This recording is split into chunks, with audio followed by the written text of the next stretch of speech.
ये क्वेश्चन 2026 के board exam में आ सकता है। क्लास 12 मैथ के पेपर में चैप्टर 3 से क्वेश्चंस को आपने नहीं छोड़ना है। आसान क्वेश्चन है, ट्रिग्नोमेट्री के हैं, डिफरेंशिएशन हमारा चैप्टर है। डिटेल में समझाऊंगा, कॉन्सेप्ट क्लियर कर दूंगा ताकि इस तरह के मल्टीपल क्वेश्चन कर सको। एज इट इज पेपर में आने के चांसेस हैं क्योंकि 2024 में आ चुका है। तो मोस्ट इंपॉर्टेंट क्वेश्चन है और इससे मिलते जुलते क्वेश्चन भी आ सकते हैं, तो इसको समझना ज़्यादा ज़रूरी है। अच्छा, ग्रुप हमारे चल रहे हैं, आप उसमें ज़रूर ऐड हो जाइएगा, ठीक है। 3000 फीस है।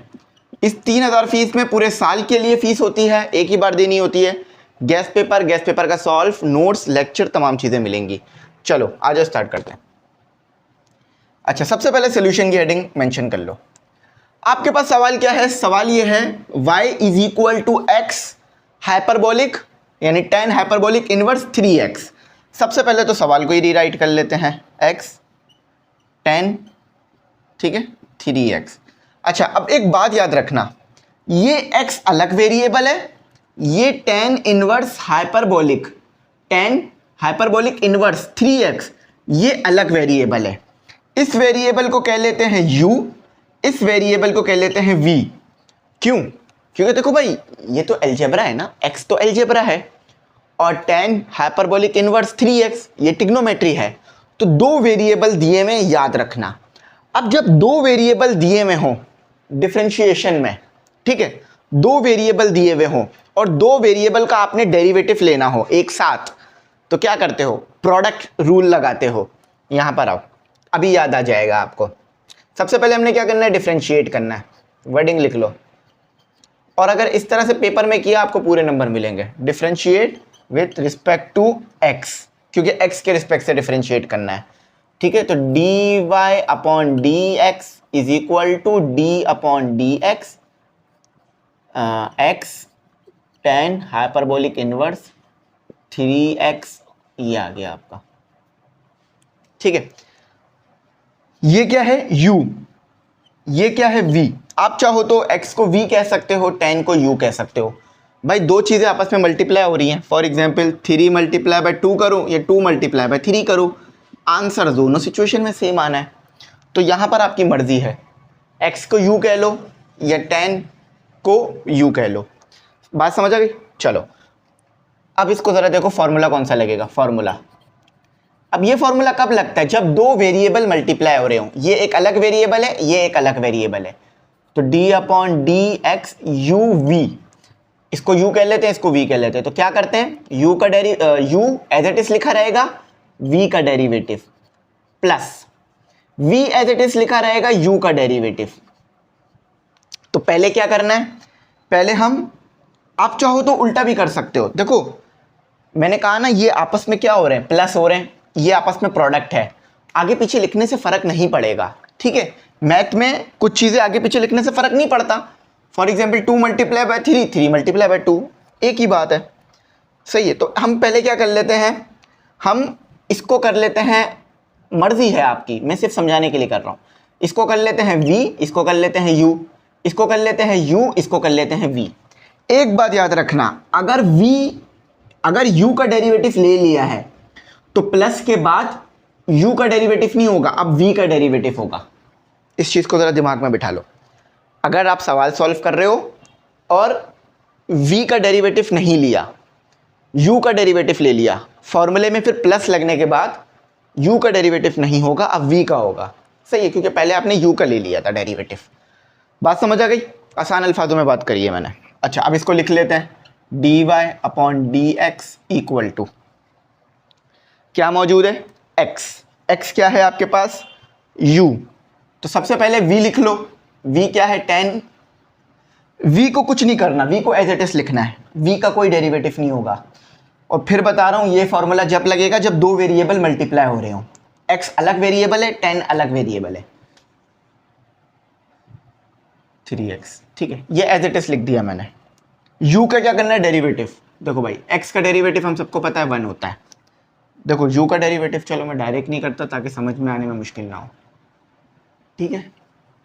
x का डेरिवेटिव ले लिया, ऐसे लिख लो या ऐसे लिख लो, सही। देखो u है ना, u क्या है? x। अच्छा, अब आएगा प्लस, क्योंकि फॉर्मूले में है प्लस। अब u एज इट इज लिख दिया जाएगा। u क्या था, x। अब v का डेरिवेटिव होगा, v क्या है, tan inverse hyperbolic 3x।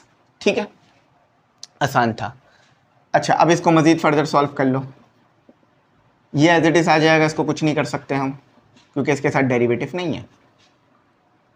dx से dx कैंसिल हो गया, यहाँ 1 आ गया प्लस। ठीक है, डिवाइड से डिवाइड कैंसिल हुआ तो 1 आ जाता है। x एज इट इज रहेगा। अब जरा इसका डेरिवेटिव सुनो क्या होता है, लिख लो अपने पास। tan हाइपरबोलिक इनवर्स का डेरिवेटिव होता है 1/1 माइनस एक्स का स्क्वायर। देखो अगर यहां x दिया हुआ है तो x आएगा, यहां भी x आ जाएगा, लेकिन यहां पर x की जगह क्या दे दिया, 3x, तो यहां भी 3x का स्क्वायर होगा। ठीक है, आपको बस इतना याद रखना है कि tan हाइपरबोलिक इनवर्स x का डेरिवेटिव होता है 1/1 माइनस एक्स स्क्वायर। तो इसको जरा लिख लेते हैं। तो ये क्या आ गया आपके पास, इसको मैं ये ब्रैकेट बना देता हूँ ताकि समझ में आ जाए। तो ये किस चीज़ के बराबर है, इसके बराबर है। तो ये चीज़ किसके बराबर होगी, इसके बराबर होगी 1/1 माइनस। देखो यहाँ x था तो x लिखा, यहाँ 3x है तो 3x लिखना पड़ेगा। सही है। अब एंगल का अलग से डेरिवेटिव होता है, ये आप लोगों को हर बार पढ़ाया है, एंगल का अलग से डेरिवेटिव होता है। तो d/dx 3x। ठीक है, ये नीचे फॉर्मूला लिखा हुआ है, चाहो तो रिमूव कर सकते हो। d ब्रैकेट कर देता हूँ ताकि फॉर्मूला अलग हो जाए और वो अलग हो जाए। ठीक है, अब आगे क्या होगा, आगे ये tan hyperbolic inverse 3x as it is आ गया, ये x हो गया। अभी इसको नहीं करो, अभी इसको x को एज इट इज रहने दो, x। अच्छा, फिर ये हो गया 1/1 माइनस 9x स्क्वायर, स्क्वायर को मैंने सॉल्व कर लिया। ठीक है, 3, इसका डेरिवेटिव पता है ना, 3x का डेरिवेटिव 3 होगा, 3 इस x के साथ आ जाएगा। तो tan hyperbolic inverse 3x, 3x के साथ मल्टीप्लाई हुआ और 1 के साथ मल्टीप्लाई हो गया तो 3x हो गया। ठीक है, 1 माइनस 9x स्क्वायर। इस तरह नहीं छोड़ना, छोड़ सकते हो मगर मत छोड़ना, एलसीएम ले लो, इसको इसके साथ मल्टीप्लाई करा दो, मल्टीप्लाई और डिवाइड। तो ये हो गया 1 माइनस 9x स्क्वायर, फिर आ गया आपके पास tan hyperbolic inverse 3x plus 3x divided by 1 minus 9x का स्क्वायर। क्या किया, समझ में आया, एलसीएम लिया है। इसको मैंने न्यूमरेटर में भी मल्टीप्लाई करा दिया, डिनोमिनेटर में भी। देखो अगर नहीं समझ में आ रहा तो ये लो, 1 minus 9x square tan hyperbolic inverse 3x 1 minus 9x square. वैसे आई होप ये बात समझ आई गई होगी, इतना मुश्किल तो नहीं है। ठीक है, अब ये बन जाएगा। देखो 1 माइनस 9x स्क्वायर को मल्टीप्लाई भी करा दिया, डिवाइड भी करा दिया, डिनोमिनेटर सेम है, एक टाइम लिख लिया, ऊपर वाली चीज़ों को आपस में ऐड करा दिया। ये आपका फाइनल आंसर है। मैच कर लेते हैं कि ठीक है या गलत है। 1 माइनस 9x स्क्वायर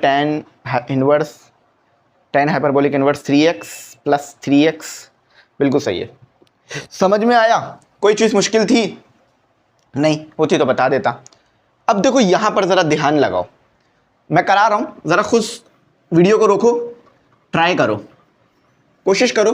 क्या हो पा रहा है सवाल, नहीं हो पा रहा तो मैं करा रहा हूँ अभी थोड़ी देर में, कोई परेशानी वाली बात है ही नहीं। परेशानी वाली बात होती है मैं खुद ही बता देता हूँ। ठीक है, बस इतना बता दूं कि यहाँ पे प्रोडक्ट रूल नहीं लगेगा।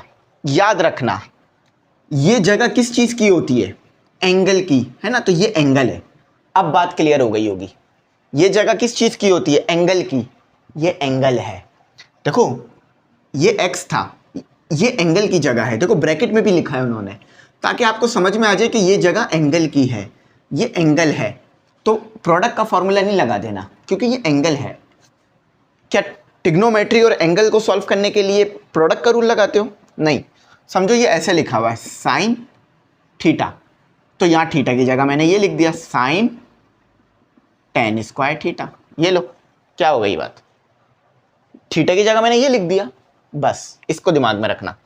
आ जाओ सॉल्व करते हैं। y is equal to tan hyperbolic inverse tan X का स्क्वायर। याद रखना ये हाइपरबोलिक है, अगर हाइपरबोलिक नहीं होता तो फॉर्मूला इन्वर्स में अलग आता है। अच्छा, आप सोल्यूशन की हेडिंग डालते हैं, दलीविए। अब क्या करेंगे हम, अब हम यहाँ लगाएंगे अगेन फॉर्मूला, डेरिवेटिव लेंगे। पहले तो लिखेंगे differentiate with respect to X, तो ये क्या हो जाएगा, D Y upon D X equal to D upon D X tan hyperbolic inverse tan X का स्क्वायर। सही है, इतना तो समझ में आ गया, कोई मुश्किल नहीं है। अभी थोड़ी देर पहले पढ़ाया था कि क्या फॉर्मूला था, क्या फॉर्मूला था आपके पास, टेन हाइपरबोलिक इनवर्स का क्या फॉर्मूला था, 1 माइनस 1 अपॉन एक्स का स्क्वायर। तो यहां भी यही फॉर्मूला लगेगा, यहां भी यही फॉर्मूला लगेगा, इस फॉर्मूले को लगा देते हैं। देखो ये 10 है ना, हाइपरबोलिक है, यहां x दिया हुआ है तो x आ गया। अगर यहां x नहीं दिया हुआ होता, जो चीज यहां दी हुई थी वो यहीं आ जाएगी। तो जरा देखो यहां क्या होगा, D Y upon D X equal to, देखो 10 हाइपरबोलिक इनवर्स है तो क्या आ जाएगा, 1 अपॉन 1 माइनस। अच्छा, अब यहां क्या दिया हुआ है, यहां दिया हुआ है 10 एक्स का स्क्वायर है ना, 10 स्क्वायर एक्स है या 10 एक्स का स्क्वायर है, एक मिनट जस्ट मैं वेरीफाई कर लूं ताकि ये मिस्टेक ना चले जाए।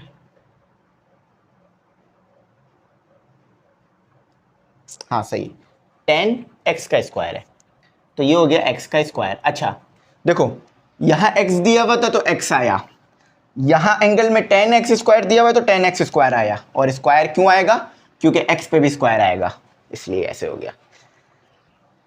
ठीक है, जो आगे चलते हैं।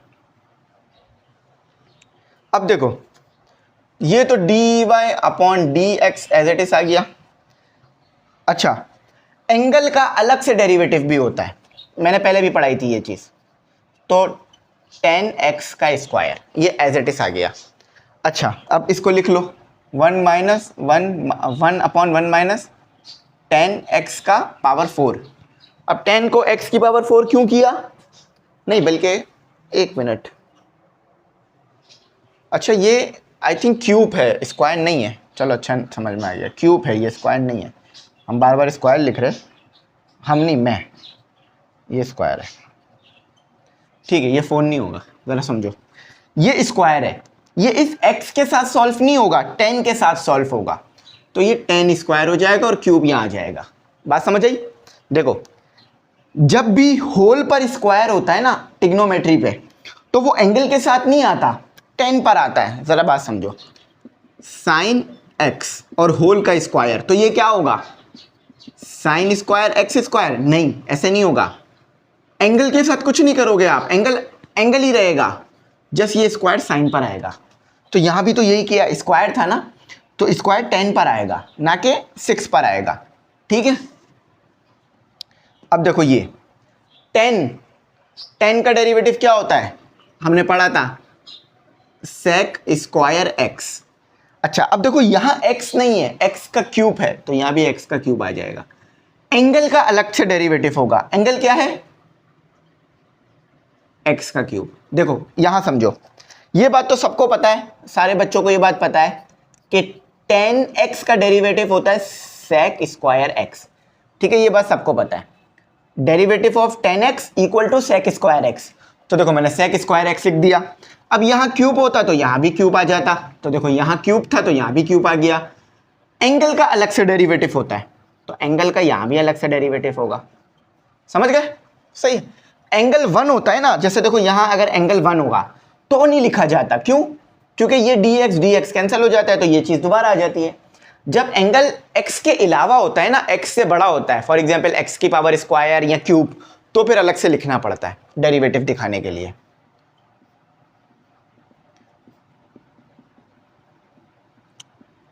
तो ये कितना हो गया, सेक स्क्वायर क्यूब 3x इधर मल्टीप्लाई करा दो,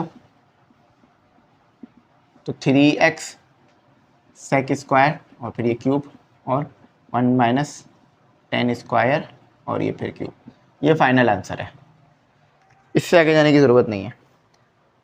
अच्छा सॉरी, ये स्क्वायर होगा, सही है, छोटी सी एरर हो गई, इसमें से एक कम होगा ना, 3 तो आगे आ गया, इसमें से 1 कम कर दो।